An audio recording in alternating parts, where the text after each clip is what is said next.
নমস্কার বন্ধুরা, নতুন ব্লগে আপনার সকলকে স্বাগত জানাই। তো প্রতিদিনের মতো আজকে চলে এসেছি খাবারের ব্লগ নিয়ে।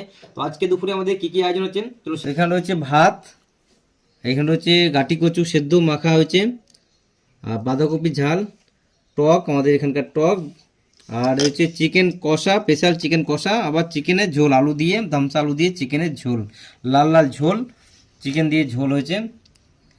চলো এবার খেয়ে টেস্ট করে দেখবো কেমন হয়েছে খাবারটা।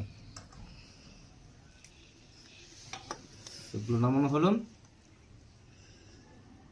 প্রথমে কচু মাখা দিয়ে খেতে, কচু মাখা গরম গরম ভাতের সঙ্গে কচু মাখা খাওয়ার মজাটাই আলাদা।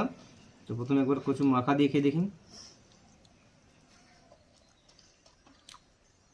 ঝাল ঝাল হয়েছে, মানে কচু মাখা, গাটি কচু মাখা খাওয়ার টেস্টটা কিন্তু অন্যরকম, ভালো লাগে খেতে। মাঝে মধ্যে হয়, খাওয়ার মজাটা আলাদা। তো আজকে হচ্ছে চিকেন কষা দিয়ে প্রথমে খেয়ে দেখবো। চিকেন কষাটার কালারটা জাস্ট অসাধারণ কালার হয়েছে। প্রথম লেগ পিসটা একটু খেয়ে দেখি।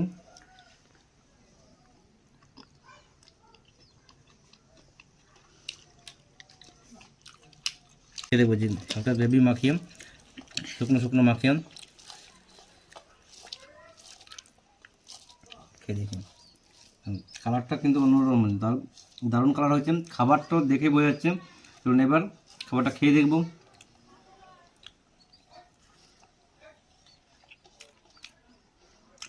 খাবার নিয়ে কোনো কথা হবে না। চিকেন কষাটা খাবারটা দেখলেই বুঝতে হবে এখানে মাখানোটাই। এবার দেখি মাখিয়ে।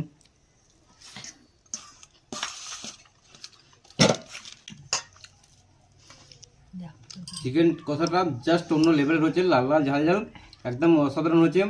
তো ঠিক আছে বন্ধুরা, তো আজকের ভিডিও আমার এই পর্যন্ত। ভিডিও কিছু ভালো লাগে থাকলে লাইক শেয়ার কমেন্ট করে পাশে থাকবেন। দেখা হচ্ছে নেক্সট ভিডিওতে। টাটা।